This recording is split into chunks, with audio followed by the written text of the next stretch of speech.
Tu sais que des fois je me surprends à t'imaginer dans ma vie. Mais pas maintenant, genre, dans longtemps. Oui, moi aussi, mais bon, après je sais que t'as un passé compliqué et que c'est difficile pour toi, mais... Je suis sûre que si on avance tous les deux... Tu vas voir quand on rentre.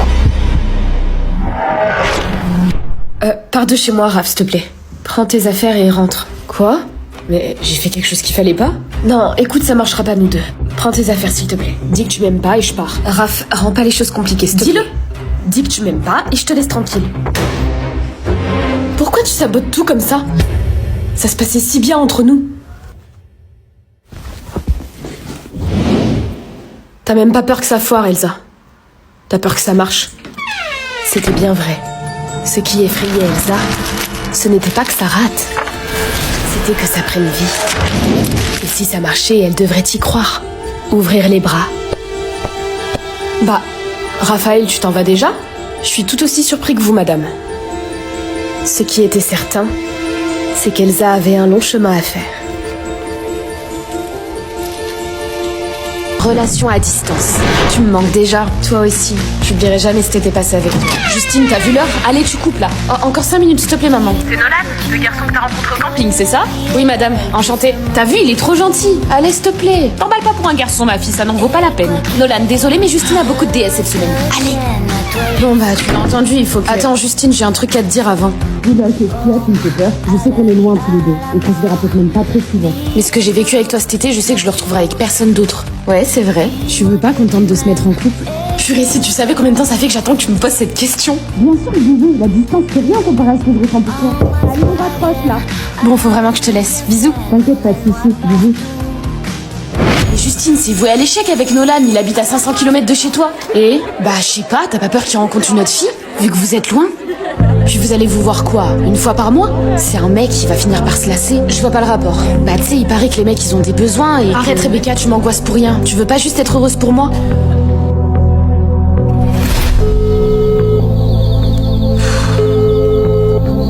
Pourquoi il répond pas? Bah, je sais pas, t'as pas peur qu'il rencontre une autre fille? Allô? Ouais, Justine, je peux pas te répondre là. Nolan, je t'entends pas, t'es où là? J'arrive. C'est qui la fille que j'entends derrière? Écoute, je te rappelle plus tard. Bisous. Mais attends. Pourquoi tu t'es mis en couple avec elle? Elle habite super loin. Bah on choisit pas, tu sais. Allez, viens t'amuser, bois un peu. De toute façon, elle est pas là pour voir. Stress de la rentrée. Allez, debout, mademoiselle. Maman, mais il est quelle heure? Mais pourquoi tu me réveilles à cette heure-là? Il est 7h30. Écoute, la rentrée est dans 2 semaines. Il faut reprendre les bonnes habitudes et se lever tôt le matin. Maman, t'es chiante avec ça. Allez, bonne nuit. Oh, je suis vraiment désolée, Léo. Du coup, Camilla dort encore. Quoi? Mais pourquoi tu m'as pas dit plutôt qu'il y avait Léo à la porte?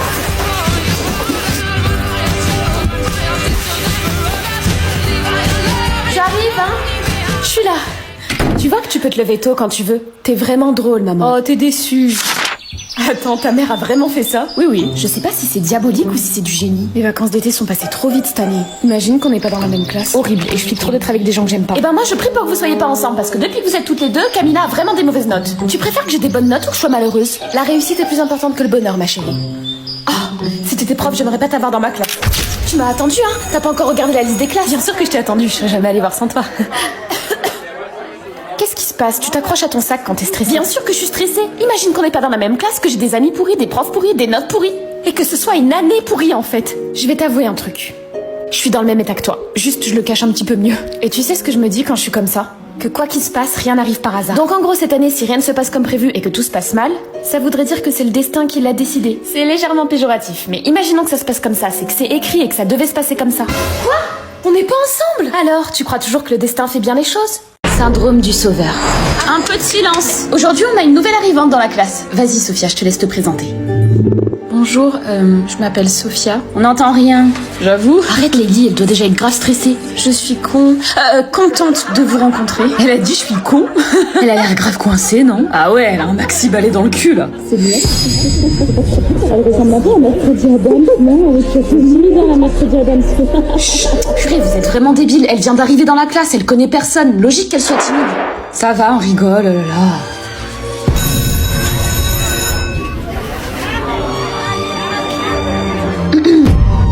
Désolée, j'ai pas de monnaie sur moi.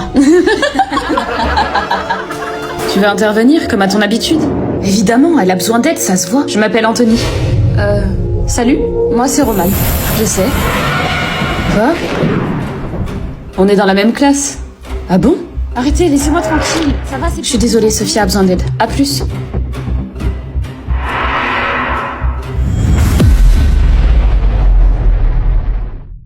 Violence psychologique. Dis donc, t'as pris du poids, toi. Merci, maman, t'as d'autres choses gentilles à me dire? Va te peser. Quoi? Je t'ai dit d'aller te peser. Alors?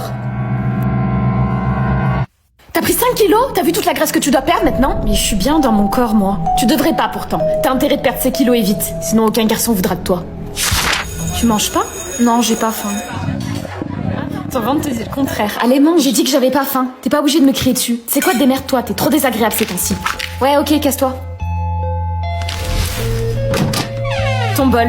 Quoi? Tu viens me débarrasser ton putain de déjeuner de merde. J'en ai marre de te répéter la même chose à chaque fois. T'es handicapé ou quoi? J'allais le faire, je commence. Tu vas bouger ton cul plein de graisse et tu vas venir tout de suite. Tu me regardes pas comme ça. Arrête! Tu finis à quelle heure ce midi? Je mange pas à la cantine. Bah préviens, non? T'es tout le temps en train de me gueuler dessus, donc ça te fera peut-être réfléchir de manger toute seule. Mais attends.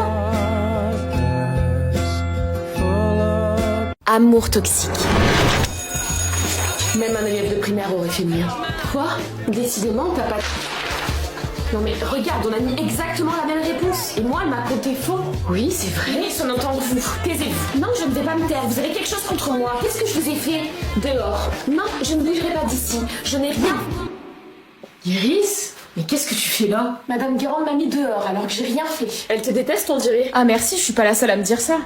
Peut-être qu'elle a ses raisons.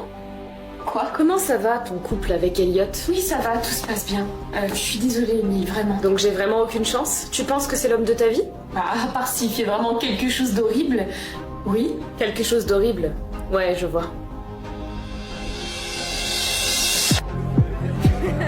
Je vais aller voir si Elliot a besoin d'aide en cuisine. Ah, c'est gentil de ta part, Emile. Besoin d'aide? Non, t'inquiète pas, je me passerai bien de ton aide. Et de ta présence au passage. Écoute, je voulais te dire que j'étais vraiment désolée. J'aurais pas dû draguer ta copine. Ah bon? Oui, c'est vrai quoi, vous êtes tellement mignons ensemble. Eh ben, je sais pas quoi dire, Emile. Merci.